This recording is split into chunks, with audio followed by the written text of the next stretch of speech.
What if you could build great garden soil at the same time you were growing great garden plants? How would you go about doing that? I'm going to show you how to do it today, and it's a way that you might not be thinking of. Let's see how I did it coming up. Thanks for watching the video today. I'm Diego. My goal is to help you streamline gardening so you can grow more food using smart design. Today, we're going to design a system that allows you to build soil and grow food at the same time. I'm going to show you how to do that, but first, let's get a little background on the subject. Think about your garden, and if you walked away from it, what would happen to that garden over time? It might end up looking something like this if we waited long enough. Herbaceous plants, shrubs, and trees all growing together, building soil and evolving the ecosystem over time. Nature's done this for millennia.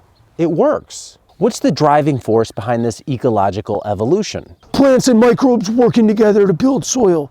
Plants shade the soil, protect the soil. The roots break up the soil and feed the microbes. The microbes build better soil. Better soil leads to better plants. Exactly, Bert. Good answer.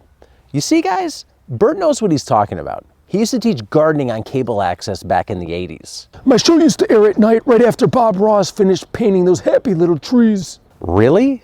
Well, not immediately right after. See, Bob had the 6 o'clock time slot to appeal to the senior audience, and my show aired a little bit later at 2 a.m. so you could go to that Poison concert and then get your garden on. Ouch. Every rose has its thorn.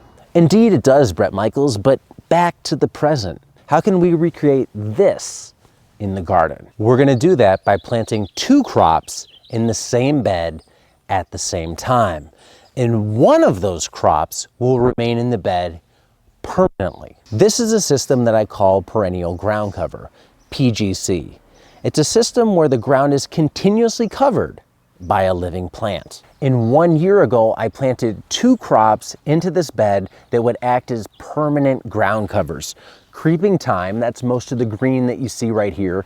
And on that end of the bed, I have a crop called micro clover.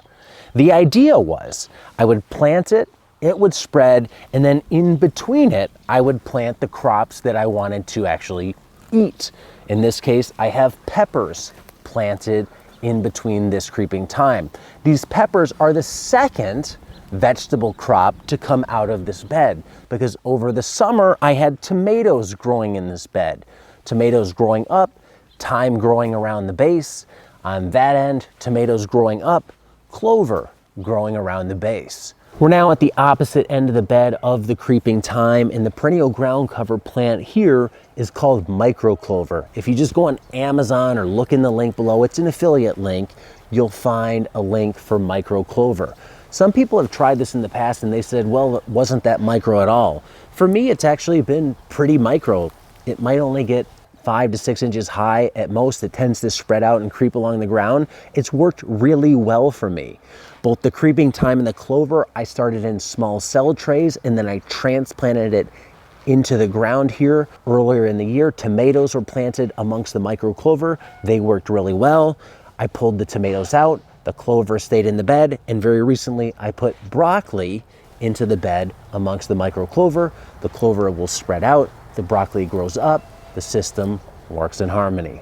The benefit of having this thyme plant here is it covers and protects the soil from the sun, the wind, the rain, and weeds. And it also helps feed the soil continuously because its roots are putting out sugars and other exudates which feed the microbes in the soil. When thinking about a system like this, you're trying to find ground cover that stays nice and low. That'll allow your cash crops to grow up above them very easily, compared to a cover crop system where you plant a crop and then you remove it a few months down the line. The perennial ground cover system, plant it once, it stays there until you have to remove it. Big question, how's it worked? What the heck, who's moving my Camaro there with the T-tops? So far, so good. The key to a system like this is to find something that's going to live a very long time in your area and something that's going to stay low to the surface, because you want the ground cover to stay low and you want your crop to grow up above it. If you can find the right combination of plants, this system's actually pretty easy to manage. As you do your garden planning this winter, think about incorporating a perennial ground cover system into one of your beds next year. Try it, give it a shot, and see how it works. Stay tuned, more videos on garden planning coming up. That's right. Thanks for watching. Until next time, be nice, be thankful, and do the work. Thanks for watching the video today. We appreciate that. Watch more great videos right here.